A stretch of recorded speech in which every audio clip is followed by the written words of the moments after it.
Story basically the सी की कुछ ऐसे स्टार्ट होती है कि हमें शुरू में एक सीन दिखाया जाता है थिएटर पे, जिसमें पता चलता है कि समुंदर में कुछ बहुत तेज़ तूफ़ान आया है और एक आदमी है जिसका नाम विली है, वो अपने दोस्त को ढूंढ रहा है जो उसके साथ ही बोट में था, लेकिन तूफ़ान की वजह से उनकी बोट क्योंकि फंस गई है और अब वो डूब गई है। डूबने के बाद क्या हुआ कि विली जो है वो स्विम कर रहा है और वो उसे ढूंढ रहा है, लेकिन उसके फ्रेंड का कोई अता पता नहीं है।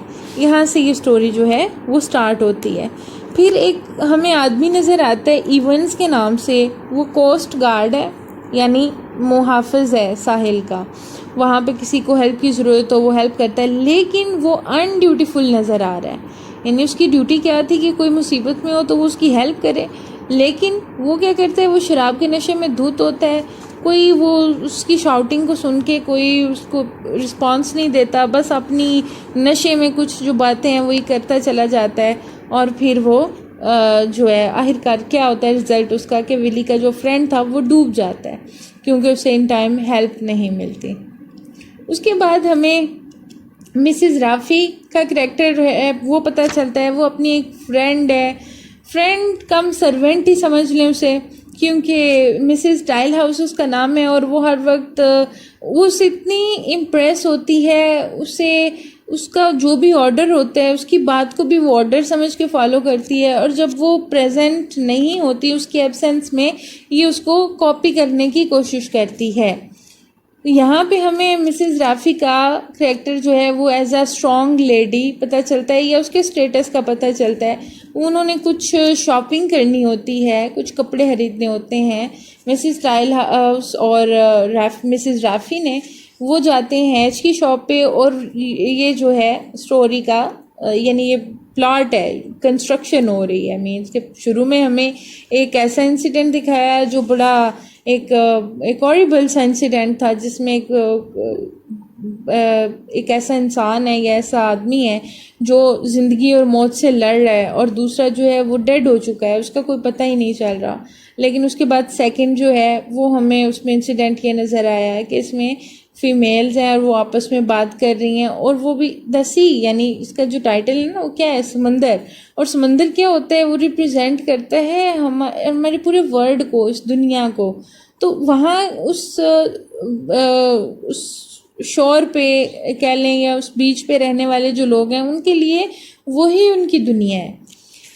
इस तरह से फिर आगे हमें कुछ और माइनर करैक्टर्स हैं वो मिलते हैं जो हैच की शॉप पे चले जाते हैं और जाके उससे बातें करते हैं। फिर हमें हैच के करैक्टर का पता चलता है कि उसके बिलीव्स क्या हैं, उसके फियर्स क्या हैं, क्या फोबिया है उसका, और वो करना क्या चाहता है।